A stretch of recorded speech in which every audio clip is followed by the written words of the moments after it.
지진은 진동에 의한 직접적인 피해뿐만 아니라 추가적인 사회적 피해를 발생시키는데요. 2차 피해를 유발하는 대표 사례 중 하나인 액상화 현상은 진동에 의해 단단한 지반이 액체처럼 움직이는 현상을 말합니다. 모래로 이루어진 퇴적층이나 매립지 등 퇴적물이 많이 쌓인 지반에서 주로 발생합니다. 액상화 현상으로 건물이 주저앉거나 넘어지기도 하면서 2차 피해가 발생합니다. 또한 호우, 지진의 진동 등으로 인해 지반의 결속력이 약해지면서 토층이 밀리는 땅 밀림 현상은 넓은 범위에서 발생할 수 있습니다. 지진으로 인한 직접적인 피해 이후에도 사회 인프라 마비, 화재, 홍수 등 재해로도 이어질 수 있습니다. 2004년 일본 니가타현에서 규모 6.8의 추에스 지진이 발생했을 당시 204km/h의 속도로 주행 중이던 신칸센이 지진 조기 경보를 통해 지진이 도달하기 전에 신속히 주행을 멈췄습니다. 이후 강한 진동으로 기차는 탈선했지만 인명 피해는 최소화할 수 있었습니다. 이처럼 지진 조기 경보로 수송수단의 자동 제어, 수술실 사고 방지, 긴급 피난 유도 등 지진으로 인한 2차 피해를 줄일 수 있습니다. 단순한 진동에 의한 피해로 그치는 것이 아닌 액상화나 땅 밀림 현상이라는 피해가 일어날 수 있다는 사실은 무섭고도 새로운 사실이었어요. 또 신속한 조기 경보로 추가 인명 피해를 효과적으로 막았던 사례 또한 감명 깊었습니다. 기상청과 함께한 저는 과학국이었습니다. 쉽고 재미있게 배우는 1분 지진과학교실 9편 지진 통보 기준.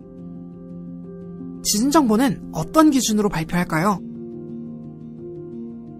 지진이 발생하면 지진 관측소에서 감지된 지진파가 기상청 국가지진화산 종합상황실로 실시간 전송됩니다. 규모 3.5 이상의 지진부터는 이동 속도가 빠른 피파만을 사용하여 자동으로 분석된 신속 정보를 발표합니다. 규모 5.0 이상일 때는 지진 관측 후 7에서 25초 이내에 지진 조기 경보를, 규모 3.5에서 5.0 미만일 때는 20초에서 40초 이내에 지진 속보를 발표합니다. 규모 2.0 이상일 때는 지진 분석사가 피파, S파를 종합적으로 분석하여 5분 이내에 지진 정보를 발표합니다.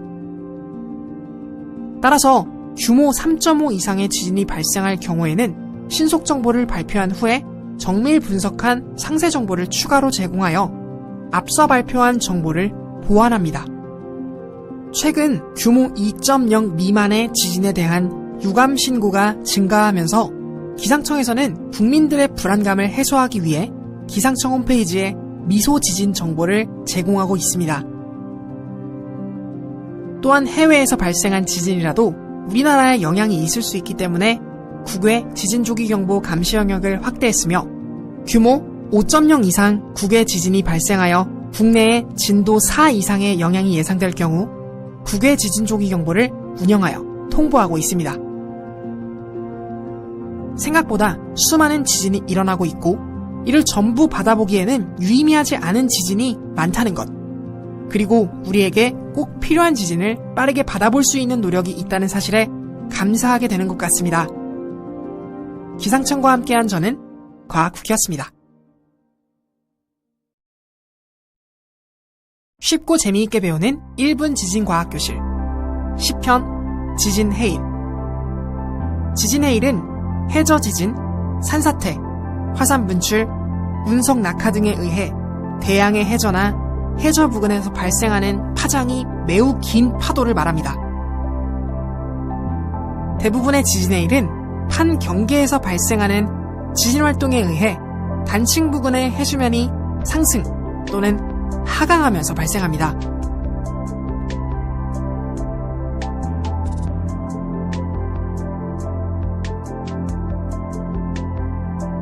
지진해일 전파 속도는 수심이 깊을수록 빠르고 수심이 얕은 해안가로 갈수록 느려집니다.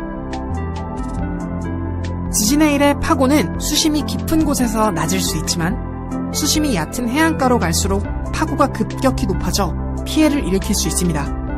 1900년대 이후 일본에서 일어난 지진으로 인해 우리나라에 총 4차례의 지진 해일이 발생하여 동해안 속초, 포항, 임원 등의 지역에서 인명피해와 경제적인 피해를 입은 바 있습니다. 기상청은 지진 해일 대응을 위해 발생 가능한 가상 스테이션하여